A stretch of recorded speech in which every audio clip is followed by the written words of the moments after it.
Hello बच्चों लोग, क्या हाल चाल। बढ़िया है। देखिए, ये आपका महामैराथन जो स्टार्ट किया गया था, ठीक, महामैराथन लिख दिया गया। मोस्ट इम्पोर्टेंट एमसीक्यू मतलब क्या होता है, जैसे फिजिक्स केमिस्ट्री बायो का आपका जो मोस्ट इम्पोर्टेंट एमसीक्यू रहेगा उसी को केवल यहाँ लेकर आया जाएगा। ठीक है, चलिए हम देखते हैं इसमें कोर्स मोस्ट एमसीक्यू, क्योंकि हमारा एग्जाम क्या होता है, बायो ग्रुप का एग्जाम कब 29 को होने वाला है। ठीक, जहाँ भी सेंटर गया होगा मस्त और ज़बरदस्त तरीके से आ जाइएगा। ठीक, एकदम से डिप्रेशन में मत होके जाइएगा।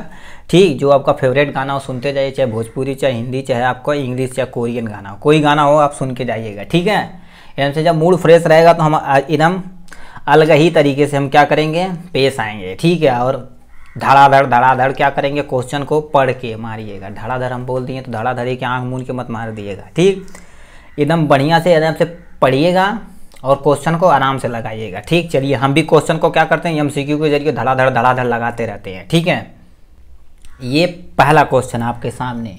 ठीक, क्या पूछा है, पूछा अपना भोजन स्वयं निर्मित कर सकने वाले पौधे का कहलाते हैं। मतलब पौधे जब अपना भोजन स्वयं बनाते हैं उसे हम ऑटोट्रॉफ, जो अपना भोजन स्वयं नहीं बनाते हैं उसे हम हेटेरोट्रॉफ बोलते हैं।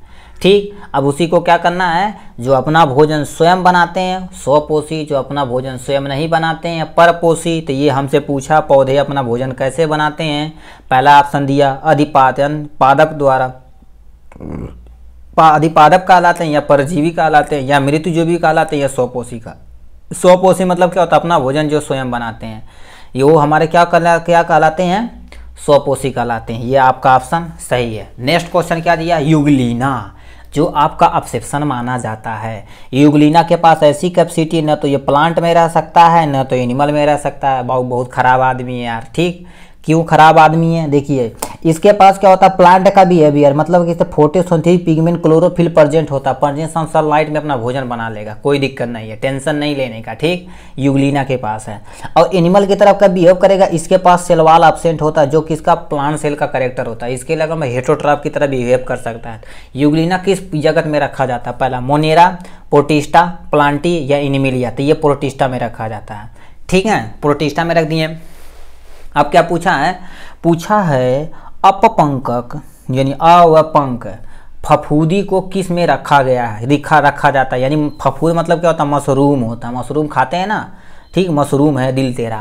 ठीक, मशरूम नहीं दिल तेरा है, जैसे कुकुरमुत्ता वगैरह होता तो इसी के अंतर्गत आता है। ठीक, पहले हमारा मोनेरा दिया, प्रोटिस्टा दिया, प्लांटी या एनिमिलिया। तो आपका प्रोटिस्टा किस में रखा जाता है, ये आपका प्रोटिस्टा किस जगत में रखा जाता है, यानी फंजाई। फंजाई एक तो जगत है यार। अरे यार मोनेरा हो गया, मोनेरा हो गया आपका, उसके बाद प्रोटिस्टा हो गया, उसके बाद यहाँ से हमारा फंजाई हो गया, उसके बाद हमारा क्या हो गया, फंजाई के बाद हमारा यहाँ से प्लांट हो गया और एनिमल हो गया। 5 ये ग्रुप जो RH हिटेकन दिए थे, तो यानी ये तो अलग अलग होता है। ठीक, मगर यहाँ से यानी अप यानी अपंक पूछ दिया। अपंक फफूद किसे प्रोटी यानी प्रोटिस्टा के अंतर्गत आता है।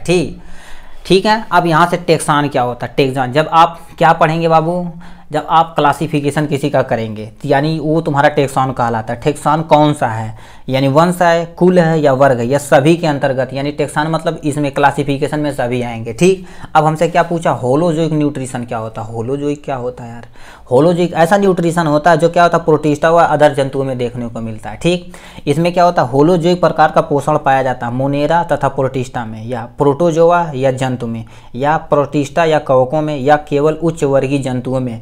ये आपका प्रोटिस्टा में क्या होता है, प्रोटिस्टा तथा जंतुओं में क्या होता है, तो होलोजोइक न्यूट्रिशन देखने को मिलता है। चलिए नेक्स्ट एंड फाइनल क्वेश्चन पे चलते हैं, फाइनल एंड नेक्स्ट क्वेश्चन पे चलते हैं। ठीक है, ये क्वेश्चन हमसे पूछा वर्गीकरण की मूल इकाई क्या होती है। वर्गीकरण जब क्लासिफिकेशन करते हैं, जैसे यहाँ से किंगडम हो गया, फाइलम हो गया, आर्डर हो गया, क्लास हो गया, फैमिली हो गया, जीनस हो गया, स्पीसीज, जैसे करते हैं कि नहीं, तो ये वर्गीकरण की मूल इकाई क्या मानी जाती है, वंश मानी जाती है, या जाति मानी जाती है, या कुल मानी जाती है, या गण मानी जाती है। तो वंश जो होता है आपकी ये मूल इकाई मानी जाती है। ठीक, चलिए अब क्या पूछा हमसे, किसके लिए लीनियस को श्रेय दिया जाता है, यानी लीनियस को किसके लिए श्रेय, कार्लस लीनियस नामक वैज्ञानिक थे।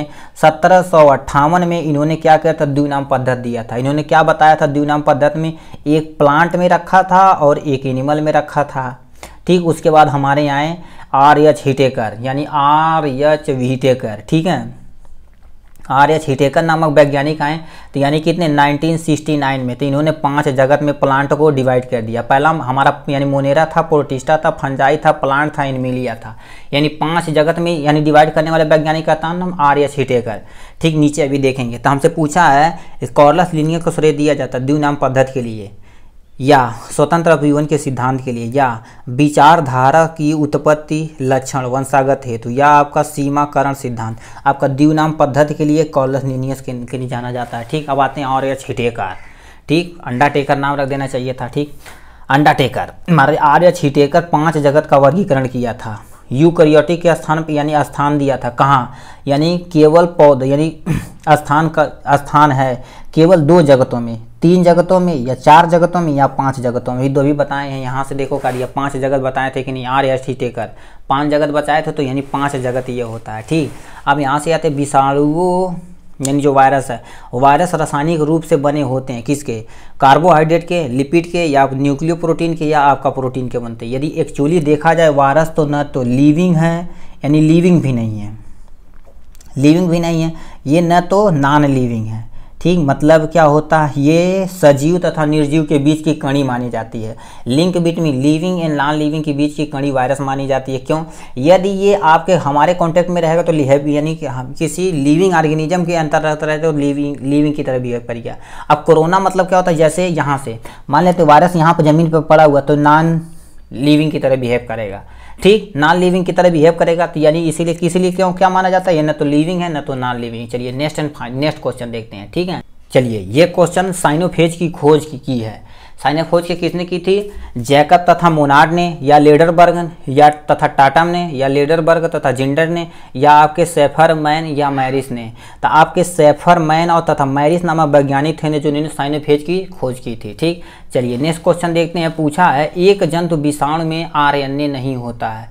एक जंतु विषाणु मतलब क्या होता है, यूनिसेलुलर ऑर्गेनिज्म होते हैं। ठीक, उसमें हमारा ऑप्शन दिया पोलो यानी पोलियोमेलाइटस, या आपका पोक्स विषाणु, या आपका रॉक्स सार्कोमा विषाणु, या पैर यानी पैर तथा मुख रोग करने वाला यानी पोक्स जो विषाणु होता है ये इसके पास क्या होता है, कोई भी RNA नहीं होता है। ठीक है, और क्या दिया, नेक्स्ट क्वेश्चन देखते हैं।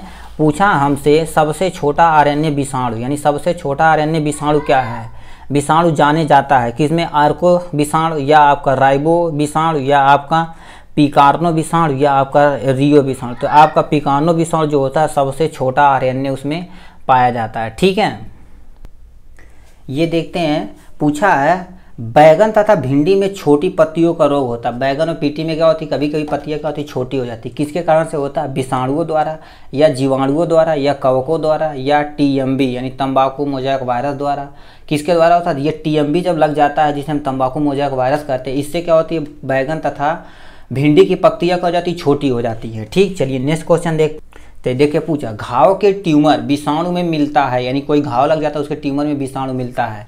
एक सूत्री मतलब क्या होता है, सिंगल स्टैंडर्ड RNA, या द्विसूत्री DNA, या आपका एक सूत्री DNA, या आपका द्विसूत्री RNA होता है। तो यानी जितने भी विषाणु वगैरह होते हैं लगभग मोस्टली क्या होते हैं, डबल स्टैंडर्ड RNA या सिंगल स्टैंडर्ड RNA होता है। तो RNA द्विसूत्री RNA आपका ऑप्शन सही है। और क्या पूछा, कोशिका सिद्धांत का अपवाद है। कोशिका सिद्धांत क्या हो जाए, कोशिका द्वारा सिल्डन तथा स्वान नामक वैज्ञानिक 1829 में दिए थे। ठीक, इन्होंने इसका क्या बताया थे, जितने भी सेल हैं एक सेल दूसरे सेल से मिलकर यानी मिल से बना है। ठीक, डिवाइड होकर बना है यानी with the help of mitosis और मियोसिस। ठीक, ये पूछा है कोशिका सिद्धांत का अपवाद कौन है, शैवाल, कवक, ब्रायोफाइटा, या विषाणु। वायरस जो होते हैं अभी क्या बताए हैं, वायरस ना तो लिविंग है ना तो नॉन लिविंग है। सेल थ्योरी क्या कह रही थी, यानी कोई भी सेल किससे बना, अपने ही सेल से बना है। ठीक, यानी क्या होता है, cell is a structural functional unit of living organism. Living organism की क्या होती है, स्ट्रक्चरल फंक्शनल यूनिट मानी जाती है। मगर जब विषाणु जो है तो ना तो नॉन लिविंग है ना तो लिविंग है, तो इसलिए क्या होता है, वायरस को हम क्या करते हैं, इसका अपवाद मानते हैं। ठीक, अब हमसे क्या पूछा है, एक यानी जीवाणु भोजी वायरस पहचाना जा सकता है। कैसे पहचाना जा सकता है, राइम्बोइडल आकृति द्वारा, या आपका टैडपोल आकृति द्वारा, या नियमित आकृति द्वारा, या आपका सुंदर गोली क्रीम। अब यदि हम ये जीवाणु भोज का वायरस का स्ट्रक्चर बनाए तो कुछ इस तरह से होता है। यानी देखो क्या इसके अंदर जो हेड में होता है, ये वाला जो पोर्शन होता है ये आपका जेनेटिक मटेरियल डीएनए होता है, मतलब कोई भी बैक्टीरिया है उसके ऊपर बैठ के क्या करेगा, ऐसे यानी बैठ जाएगा तो ऐसे पूरा अपना यानी जो जेनेटिक मटेरियल इसी के द्वारा क्या होगा, इसके अंदर इंजेक्ट कर देगा। ठीक, तो ये क्या होता है, किसके द्वारा होता है, तो ये टैडपोल आकृति के कारण से होता है। ठीक, ये समझ में आया होगा। और क्या पूछा है एक वाहक यानी वेक्टर। वेक्टर मतलब क्या होता है, वेक्टर हम आपको बताते हैं। वेक्टर मतलब क्या होता है, कोई ऐसा यंत्र जो एक जगह से दूसरी जगह यहाँ तक जो ले जाने में आदमी है वो वेक्टर कहलाता है। कोई थिंग्स है, मतलब क्या होता है, कोई लेटर वगैरह है किसी जीएफ वगैरह को देना, कोई ऐसा आदमी है जो यहाँ आप से उठा के क्या आपकी जीएफ को देता है। ये आप क्या हैं, आई है, ठीक, आप हैं, और यहाँ से आपकी ये जीएफ है, यहाँ से यहाँ तक जो लेटर उठाने ले जाने में काम कर रहा है तो वेक्टर कहलाता है। ठीक, अब कौन कौन सा हो सकता है, वेक्टर क्या होता है, पोषण तथा जीवाणु रोगाणु पहुँचाने वाले जीव होते हैं। ये आपका एकदम सही है। ठीक, हम ऑप्शन पढ़ते हैं। रोगों का प्राथमिक आशय होता है या मानव परजीवी होता है या रोगजनक प्रोटोजोआ। तो आपका पहला ऑप्शन, ये वाला ऑप्शन सही है। ठीक, नेक्स्ट क्वेश्चन पे देखते हैं हम। पूछा है एड्स का कारण है, एड्स का कारण क्या है, टी लिम्फोसाइट की कमी या उच्च रुधिर दाब या आपका जीवाणु का संक्रमण या आपका राइबोफ्लेविन की कमी से। यानी टी लिम्फोसाइट आपका क्या करता है, इसी को एचआईवी जो एड्स यानी क्या होता है, एड्स से जो एचआईवी आता है वो एचआईवी वायरस हमारे टी लिम्फोसाइट इम्यूनिटी साइट को क्या करना, मारने में हेल्प करता है। यही मारता तो हमको क्या हो जाता है, एड्स हो जाती है। अब पूछा एनीबिना है, यानी एक एनीबिना क्या है, यू बैक्टीरिया या आपका एक्टिनोमाइसीटिस या आपकी आर्की बैक्टीरिया या आपको साइनोबैक्टीरिया।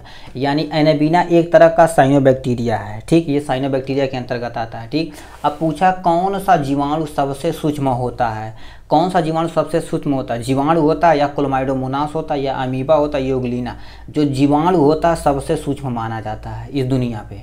ठीक, दुनिया से और भी छोटे होते हैं मगर हम क्या करते हैं, जीवधारियों में सबसे सूक्ष्म होता है, ये होता है। ठीक, अब क्या पूछा, जीवाणुओं का फ्लैजला बना होता है। जीवाणु यानी कौन, मान लेते हैं ये कोई बैक्टीरिया है। ठीक, बैक्टीरिया का ये वाला जो पोर्शन होता है इसे फ्लैजला कहते हैं, और ये ऐसे ऐसे जो निकला था उसे हम क्या कहते हैं, ये आपका सीलिया हो गया, ये आपका फ्लैजला हो गया। ये फ्लैजला जो किसका, फ्लैजलिन प्रोटीन का बना होता है। तो ये पूछा क्या, यानी जीवाणुओं का फ्लैजलिन बना होता है, प्रोटीन का, एंजाइम का, लिपिड का या कार्बोहाइड्रेट। अभी बताएं, ये फ्लैजला जो होता है फ्लैजलिन प्रोटीन का बना होता है, जो इसका एग्जाम्पल है। ठीक, ये प्रोटीन का बना होता है, प्रोटीन ऑप्शन आपका सही है। चलिए नेक्स्ट क्वेश्चन देखते हैं थोड़ा सा। पूछा है हमसे प्लास्टिड होता है, प्लास्टिड क्या होता है, प्लास्टिड आपको बताते हैं। प्लास्टिड जीवाणुओं के बाह्य गुणसूत्री अनुवांशिकी पदार्थ होता है या विषाणु होता है या यानी जीव कला का वलन होता है या नए प्रकार का जीव होता है। प्लास्टिक जो होता है जीवों के वाह गुणसूत्री को एक पदार्थ है दूसरे यानी जाने में, मतलब कोई जीवाणु होता है प्लास्टिड होता है। मतलब क्या होता है, इसका इनका जेनेटिक मटेरियल इतना चेंज करना, तो प्लास्टिक यहाँ से काट के प्लास्टिड होता है, काट देते हैं, काट के हम क्या करते हैं, तो दूसरा चीज़ ऐड कर देते हैं, फिर हम किस में, जीवाणु के अंदर डाल देते हैं। तो ये वाला ऑप्शन आपका सही है। अब ऊपर एक क्वेश्चन है, बढ़िया क्वेश्चन, उसे देख लेते हैं। क्या पूछा, जीवाणु में श्वसन का स्थान होता है, राइबोसोम या एपिसोम या मेजोसोम या माइक्रोसोम। अब हम बताते हैं, जब आप सेल पढ़ेंगे, प्लाज्मा मेम्ब्रेन पढ़ेंगे, तो ये प्लाज्मा मेम्ब्रेन क्या करती है, ऐसे ऐसे फोल्डिंग बना लेती है, जिसे हम क्या कहते हैं, मीजोसोम बोलते हैं, जो हेल्प करता है किसके, रिस्पायरेशन में हेल्प करता है। ठीक, यही आपका मीजोसोम होता है, जिसे हम क्या कहते हैं, मीजोसोम। जो आपका यानी जो जीवाणु होते हैं इसमें क्या होता है, रिस्पायरेशन में हेल्प करता है, तो मीजोसोम आपका ऑप्शन सही है। ठीक, आपका यहाँ से ये देख लेते हैं, हमारा क्या होता है, पीपीएलओ, यानी प्लाज्मा मेम्ब्रेन को हम क्या कहते हैं, पीपीएलओ, पिल्यूरिया न्यूमोनिया लाइक ऑर्गेनिज्म होता है। ये भी फुल नेम आपसे पूछ सकता है। पीपीएलओ पाया जाता है, यानी पाया जाता है किसमें, द्विकुंडलीय डीएनए में या 70 राइबोसोम में, यानी 70 यस राइबोसोम में या प्रारंभिक केंद्रक में या सभी में। इसमें क्या होता है, सभी में आपका क्या होता है, पीपीएलओ पाया जाता है। ठीक, अब प्लाज्मा मेम्ब्रेन होता है यानी माइकोप्लाज्मा होता क्या है, ग्राम पॉजिटिव ग्राम निगेटिव। अब ग्राम पॉजिटिव ग्राम निगेटिव कौन सा वर्ड आ गया, देखिए हम बताते हैं बैक्टीरिया कितने तरह का होता है, ग्राम पॉजिटिव एक ग्राम निगेटिव होता है। ठीक, दो तरह की बैक्टीरिया होती है, इस तरह से क्या होता है, हमारा ग्राम पॉजिटिव ग्राम निगेटिव होता है। ग्राम पॉजिटिव ग्राम निगेटिव या ग्राम धनात्मक यूकैरियोटिक या ग्राम ऋणात्मक यूकैरियोटिक होता है। तो ये जो होता है ग्राम ऋणात्मक होता है। ठीक, यानी माइकोप्लाज्मा। चलिए नेक्स्ट क्वेश्चन हम देखते हैं। तो हमसे देखिए केमिस्ट्री हम इंटर करते हैं, थोड़ा सा केमिस्ट्री फिजिक्स मिक्स करके थोड़ा सा पढ़ेंगे। ठीक, बोर मॉडल प्रयोग किया जाता है, क्यों किया जाता है, हाइड्रोजन परमाणु के लिए या हीलियम नियान के लिए, यानी हीलियम आयन के लिए या लिथियम आयन के लिए या सभी के लिए। बोर मॉडल सभी के लिए यूज किया जाता है, तो आपका सभी वाला ऑप्शन सही है। फिर अब पूछा है डाल्टन के परमाणुवाद, मतलब कि डाल्टन के परमाणुवाद के अनुसार, यानी डाल्टन के परमाणुवाद के अनुसार एक सूक्ष्मतम कण स्वतंत्र अवस्था में रह सकता है, वो क्या कहलाता है, तो तत्व है, परमाणु, अणु या आयन थे, यानी परमाणु एक स्वतंत्र अवस्था में रह सकता है, इसे कोई चिंता नहीं है। ठीक, अब क्या पूछा है हमसे, सबसे कम तरंगदैर्घ्य वाली विद्युत चुंबकीय विकिरणें हैं, यानी सबसे कम तरंगदैर्घ्य वाली विद्युत चुंबकीय विकिरणें हैं कास्मिक किरणें या माइक्रो तरंगे या गामा तरंगे या यक्स तरंगे। तो ये गामा तरंगे जो होती हैं सबसे कम तरंगदैर्घ्य की मानी जाती हैं। ठीक, अब इसमें से पूछा हमसे कौन सा कथन सत्य है, ये आप ध्यान से पढ़िएगा। ठीक, आर बराबर क्या होता है, एन एच बटे M V R multiply by 2, या पाई बराबर, ये आर नहीं पाई है। ठीक, पाई बराबर क्या होता है, एन एच यानी एन एच 2 एन एच बटे एम वी आर होता है, या तीसरा ऑप्शन पाई बराबर क्या होता है 2 एम वी आर बटे एन एच होता है। और डी वाला ऑप्शन क्या दिया, डी बराबर यानी पी यानी पाई बराबर क्या होता है एम वी आर बटे क्या होता है 2 एन एच होता है। तो आपका ये वाला ऑप्शन आपका सत्य है। ठीक, चलिए नेक्स्ट क्वेश्चन देखते हैं हम।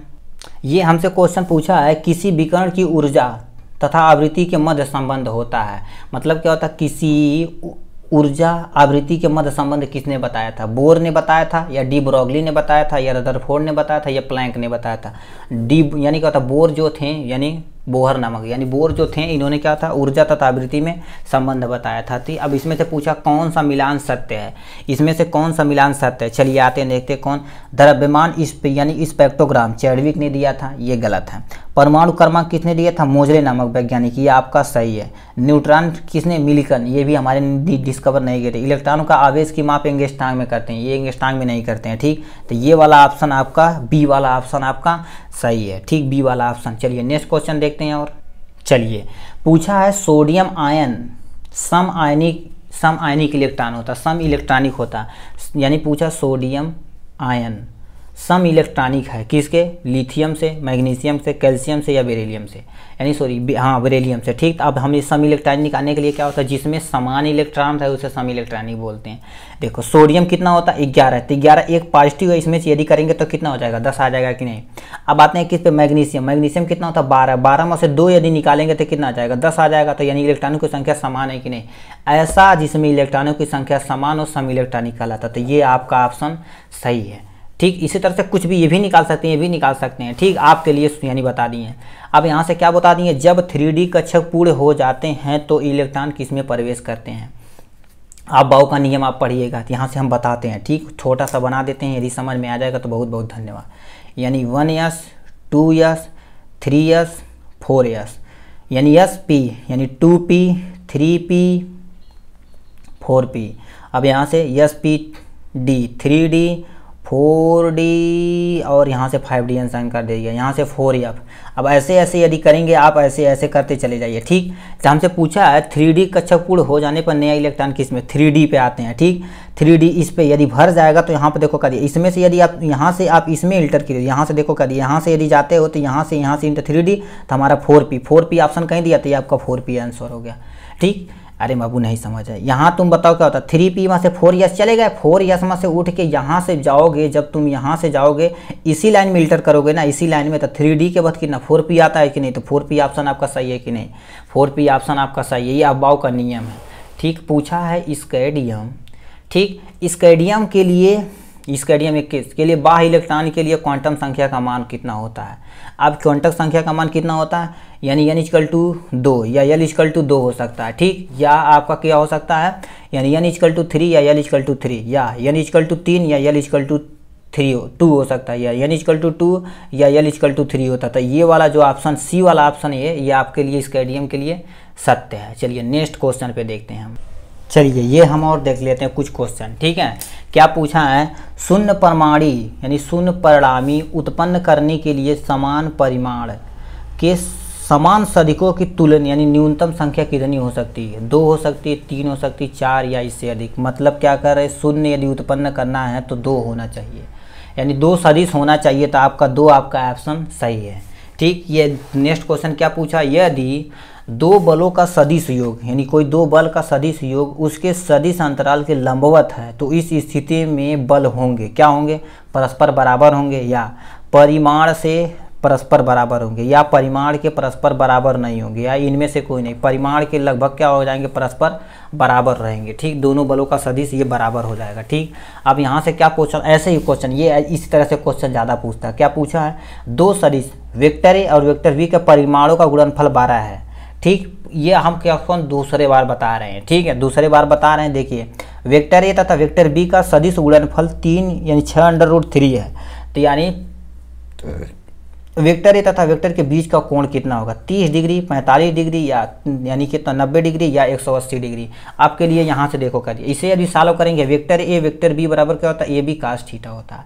ठीक, कास थीटा बराबर क्या हो जाएगा, ए यानी A vector dot V A B हो जाएगा बटे, अब यहाँ से 6√3 यानी 6√3 बटे 12 लिख देंगे, 12 से यानी 6 दूना 12 कट जाएगा, 3 कितना हो जाएगा 2, जो कास 30 डिग्री का मान है। तो यानी 30 डिग्री कितना दिया, ये आपका ये वाला ऑप्शन आपका सही है। चलिए नेक्स्ट क्वेश्चन देखते हैं हम क्या पूछा। यदि a बराबर b हो तो vector a plus vector b तथा vector a minus vector b के मध्य कोण होगा 180, 90, 30 या 60। तो आपका 90 डिग्री आपका यानी दूसरे के क्या होते हैं मध्य, यानी क्या होता है मध्य कितना, मतलब ये वाला एक दूसरे के लंबवत होते तो कितना हो जाएगा 90 डिग्री हो जाएगा। ठीक, अब यानी ये वाला क्वेश्चन क्या पूछा है, यदि vector a plus vector b का परिमाण r है तथा सदिश यानी वेक्टर b के उत्क्रमित करने पर परिणाम यानी परिणामी R2 हो तो R यानी R1 का स्क्वायर प्लस R2 का स्क्वायर मान होगा a square plus b square या a square minus b square या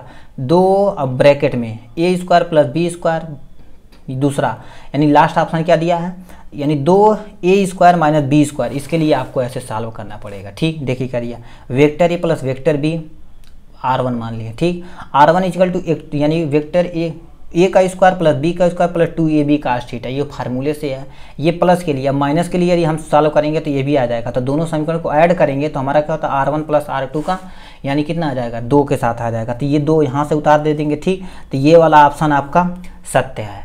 ठीक है, अब क्या पूछा है I प्लस जे का अनुदिश एकांक सदिश होता है। अनुदिश एकांक की सीधे देखा जाए तो I प्लस जे यानी I प्लस जे √2 या I प्लस जे या आपका I प्लस जे का 2 होता है या k होता है। तो इसके लिए यहाँ से देखिए, इसके लिए ये फार्मूला होता है।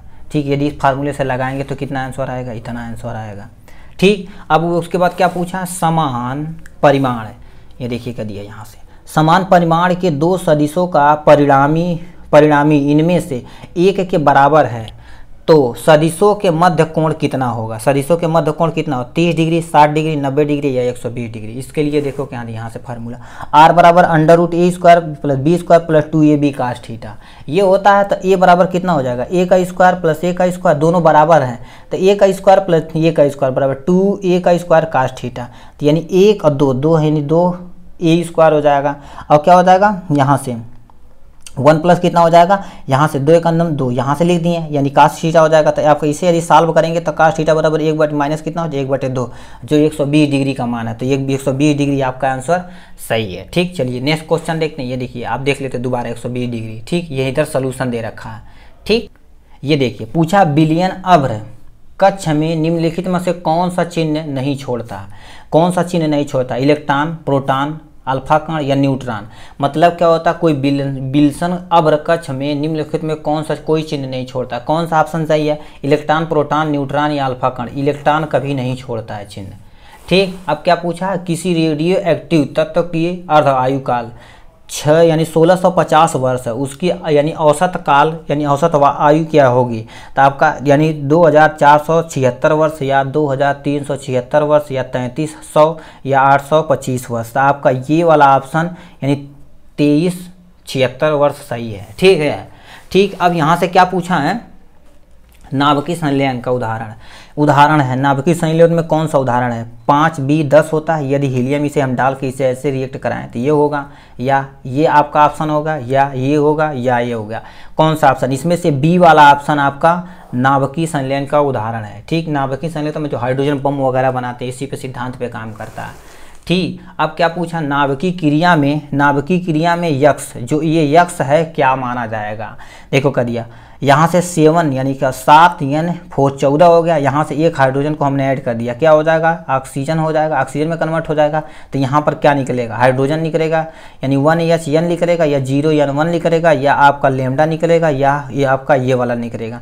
तो ये आप ऑप्शन यानी देखते हैं कौन, यानी चौथे नंबर का कितना कौन सा सही है, A B C या D, देखें कौन बता पाता है। ठीक, कमेंट बॉक्स में आप लिख के बताइएगा। ठीक, चलिए नेक्स्ट क्वेश्चन पे चलते हैं।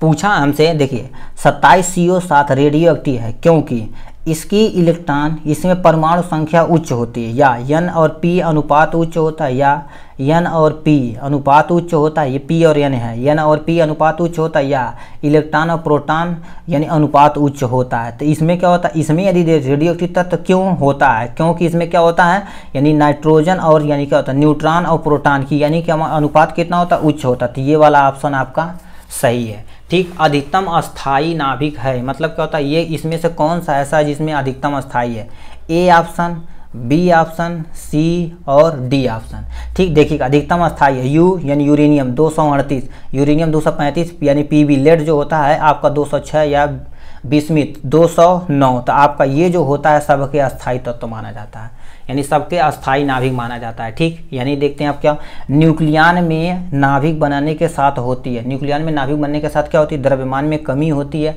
या द्रव्यमान में वृद्धि होती है, या द्रव्यमान में यानी कोई भी परिवर्तन नहीं होता, या इनमें से कोई नहीं, यानी न्यूक्लियन में नाभिक का बनना कुछ भी परिवर्तन नहीं होता। तो ये वाला आपका ऑप्शन सत्य है। ठीक, अब देखिए क्या दिया, ये आप जरूर ये करके दिखाएगा। 8वां नंबर का देख के बताइए, ए हो, बी हो, सी हो या डी हो, ये भी हम बता चुके हैं। पूछा क्या, कैंसर के इलाज में कौन सा समस्थानी का प्रयोग किया जाता है, 53I131, P 15P 32 या 27CO60 यानी NH2 होता है। तो इसमें से कौन सा आपका सही है, ये जल्दी से आप बताइए। ठीक, कमेंट में जरूर बताना। ठीक, चलिए नेक्स्ट क्वेश्चन देखते हैं। चलिए ये पूछा है, रेडियो एक्टिव विघटन यानी विघटन रासायनिक परिवर्तन में भिन्न होता है क्योंकि यह, मतलब कहते हैं रेडियो एक्टिव तत्व रासायनिक विघटन क्या होता है, आराम से हो जाता है। ये होता रेडियो एक्टिव विघटन कैसे होता है ये तुम्हें बताना है, यानी रेडियो एक्टिव विघटन रासायनिक परिवर्तन से भिन्न होता है क्योंकि वह एक ऊष्माक्षेपी अपक्रिया है या स्वतः प्रकृत है, यह नाभिकीय प्रक्रिया है, नाभिकीय प्रक्रिया होती है। ठीक, नाभिकीय प्रक्रिया होती है। लास्ट क्या दिया है, एक आणविक प्रथम क्रम यानी अभिक्रिया होती है। तो ये वाला आपका ऑप्शन सही है। ठीक, अब क्या पूछा है, परमाणु नाभिक निम्न में यानी परमाणु नाभिक निम्न में से किस सिद्धांत पर आधारित है, पहला नाभिकीय संलयन पे, या नाभिकीय विखंडन पे, या रेडियो सक्रियता पे। रेडियो सक्रियता पे आपका नहीं डिफाइन करता, रेडियो एक्टिविटी नहीं है।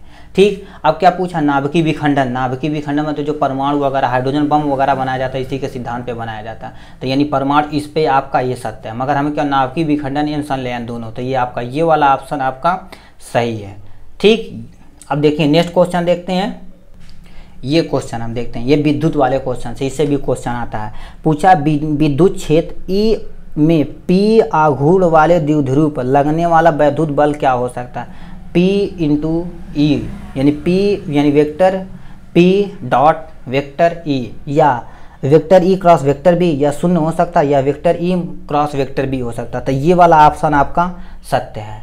ठीक, अब यानी नेक्स्ट क्वेश्चन क्या पूछा, हमसे पूछा एक स्थिर बिंदु पर आवेश Q के चारों ओर, मतलब क्या होता है, एक स्थिर बिंदु है ये, इसके यानी Q आवेश चारों ओर एक अन्य प्लस Q तथा R त्रिज्या के वृत्तीय पथ पर गतिमान है। तो कृत कार्य यानी W हमें बताना है, कितना होगा, F × 4πr होगा, या शून्य होगा, या F / R ओम होगा, या F × 2πr होगा। इसके लिए हम यहाँ से देखो कर दिया, Q यानी W बराबर क्या होता है, Q × V होता है। ठीक, तो V हमारा क्या होता है, 0 हो गया।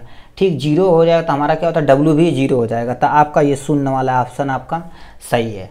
ठीक, देखिए दोबारा आप देखिए, इसी तरह से ये क्वेश्चन शून्य हो जाएगा। ठीक, अब यानी हमसे क्या क्वेश्चन पूछा है, क्वेश्चन हमसे पूछा एक बिंदु से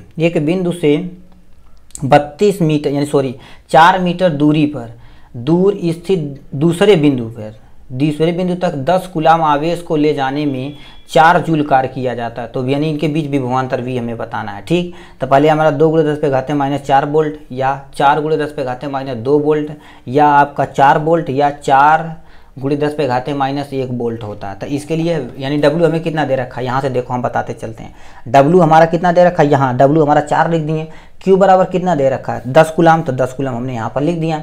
यानी क्या होता है V बराबर क्या होता है W/Q हो गया, तो यानी 4/10। इसे अब सॉल्व करेंगे तो कितना हो जाएगा 10 ऊपर जाएगा, 4 को 10 पे घाते -1। देखो कितना खतरनाक बझाऊ घुमा दिया, घात में दे दिया कि लड़का थोड़ा सा कन्फ्यूजन हो जाए, मगर हम कन्फ्यूज नहीं होंगे, ठीक। कन्फ्यूज या देंगे उसी को। एक प्रोटॉन को इलेक्ट्रॉन के समीप लाया जाता है तो निकाय स्थितिज ऊर्जा होगी, घटेगी, बढ़ेगी, या इनमें कोई परिवर्तन नियत रहेगी या कोई परिवर्तन नहीं होगा। जब प्रोटॉन यानी क्या होता है किसी प्रोटॉन को इलेक्ट्रॉन के समीप ले जाता है तो स्थितिज ऊर्जा में क्या होती है यानी घटोतरी होती, तो आपका घट जाएगा, ठीक। चलिए नेक्स्ट क्वेश्चन देख। नेक्स्ट क्वेश्चन क्या पूछा है, एक इलेक्ट्रॉन हाइड्रोजन नाभिक के चारों ओर r त्रिज्या के वृत्ताकार पथ पर घूम रहा है, इन दोनों के बीच कूलाम बल F होगा, क्या होगा। अब देखिए कह दिया कूलाम वाला क्या कहते हैं, यहाँ से देखिए -1/4πε0 Q1 Q2 यानी Q1 Q2/r², यही होता है। तो यहाँ से हम देखते हैं पहला ऑप्शन दिया -1/4πε0 होता है इंटू E²/r², r पे ये कैप लगा दिया गया, ठीक। दूसरा ऑप्शन 1/4πε0 E²/r3, r पे कैप हो गया। दूसरा ऑप्शन एक माइनस क्या होता है 1/4πε E²r3/r यानी r³ हो गया, r का ये वेक्टर डाल दिया गया, ठीक। या 1/4πε E²/r², r पे कैप लगा दिएगा, तो ये वाला ऑप्शन आपका सत्य है, ठीक। अब यहाँ से क्या पूछा है, हमसे पूछ है देखो यहाँ से ये सोल्यूशन है, ठीक। पूछा है एक 5 सेंटीमीटर त्रिज्या की धातु के खोखले गोले को इस प्रकार आवेशित किया जाता है कि इसके पृष्ठ पर विभव 10 वोल्ट है, यानी गोले के केंद्र पर विभव होगा 5 वोल्ट, 10 वोल्ट, 15 वोल्ट या 0 वोल्ट। आवेशित गोले के भीतर प्रत्येक बिंदु पर विभव क्या होता है समान होता है। इससे क्या पता चलता है, यदि यहाँ पर क्या होता है केंद्र पर विभव क्या होता है 10 वोल्ट होगा, इससे क्या पता चलता है यानी केंद्र पर विभव कितना होगा 10 वोल्ट, ये आपका 10 आंसर है, ठीक है। अब क्या पूछा हमसे यहाँ से ये क्वेश्चन थोड़ा सा तगड़ा है, कोई टेंशन नहीं लेने का, ठीक। पूछा चित्र ए और बी के बीच तुल्य धारा जिसके प्रत्येक प्लेट को क्षेत्र ए मीटर स्क्वायर है, वह दो यानी संलग्नों के बीच की दूरी क्या होता है d मीटर दूर है। मतलब क्या होता है एक संधारित्र एक संधारित्र यानी कि दो धारिता दे रखा है, ठीक। तो इसमें ऑप्शन क्या पूछा यानी 2ε/a/d होगा या 2/3ε/a/d होगा, या आपका 3ε/d यानी 3ε/a/d होगा, या 4ε/a/d होगा। तो इसके लिए हम यहाँ से देखो करें सोल्यूशन थोड़ा सा देखते। c बराबर कितना होगा ε/a यानी ε0 a/d हो गया प्लस ε0 a/d हो जाएगा, या 3 संधारित्र है, तीनों के लिए हम क्या कर दिए तीनों को ऐड करेंगे क्या 3ε/a/d हो गया। तो ये वाला ऑप्शन क्या हो जाएगा आपका सत्य हो जाएगा, ठीक। चलिए नेक्स्ट क्वेश्चन देखते हैं। ये नेक्स्ट क्वेश्चन देते हैं, एक समांतर प्लेट संधारित्र के प्लेटों के मध्य 2 न्यूटन पर कूलाम है, तो संधारित्र की ऊर्जा घनत्व क्या होगा 17.7 × 10⁻⁻17 जूल पर क्यूब होगा, या 8 × 10⁻⁻4 जूल क्यूब होगा, या 2 जूल पर क्यूब होगा, या 4 जूल पर क्यूब होगा। तो यहाँ से हम u बराबर क्या होता है 1/2ε कर देंगे। तो u बराबर 1/2 एप्सिलॉन का मान हम रख दिया 8.8 × 10⁻12 रख दिया, ठीक। तो इसे यदि गुणे आपका e का स्क्वायर रख दिया 2 न्यूटन, यहाँ से हमने e का स्क्वायर का मान रख दिया, तो u बराबर कितना हो जाएगा 1.7 × 10⁻12। तो आपका ये फर्स्ट वाला ऑप्शन आपका सत्य है, ठीक। सत्य वाला आपका हम सत्य कर दिए। पूछा है किरचॉफ का नियम किस पे फॉलो करता है। किरचॉफ का नियम किसको फॉलो करता है, ऊर्जा संरक्षण के नियम को, या द्रव्यमान संरक्षण के नियम को, या आवेश संरक्षण के नियम को, या संवेश संरक्षण के नियम को। यानी किरचॉफ का नियम आवेश संरक्षण नियम को पालन करता है, तो ये आपका सी वाला ऑप्शन सही हो जाएगा। लास्ट एंड फाइनल क्वेश्चन, ठीक। ये क्या पूछ दिया हमसे, ये बहुत धन्यवाद हमसे ये पूरे वीडियो में जुड़े रहने के लिए, ठीक। आप जरूर कुछ सीख के जाएंगे, ठीक है। और क्वेश्चन तो मैच ही करेगा, ठीक। ये 2-4 यानी 5 साल के क्वेश्चन के एनालिसिस करके रैंडम बनाया गया, ठीक। देखो कर दिया चित्र में आई का मान यानी आई जो ये है इसका क्या हो सकता है 6 एम्पियर, 4 एम्पियर, 3 एम्पियर या 1 एम्पियर, ये आपका ऑप्शन दिया। चलिए अब देखो कर दिया, यहाँ से हम कुछ आपको बताते हैं। देखो कर दिया i बराबर 0 हमने रख दिया, ठीक। तो i प्लस कितना 4 - 6 यानी जो दूर जा रहा है ये भी देख लेना, ठीक। कौन आ रहा है कौन जा रहा है इसे देखेगा। यानी देखो करिए 4 - 6 - 3 - 1 बराबर 0 रख दिए, ठीक। तो इसे यदि पूरा आप सॉल्व करेंगे तो यानी कितना आ जाएगा 6 एम्पियर आ जाएगा। तो आपका ये वाला ऑप्शन 6 एम्पियर आपका सत्य है, ठीक। ये था आपका टोटल मोस्ट इम्पोर्टेंट कुछ MCQ, यानी मोस्ट इम्पोर्टेंट MCQ जो हम क्या कर रहे हैं पूरा सॉल्व कर लिए हैं। ठीक, अब आप एग्जाम यानी 29 को आपका एग्जाम रहेगा, तो आप फ्रेश होकर आराम से मस्त मूड से जाइएगा। ठीक, पढ़ाई करते रहिए। All the very best.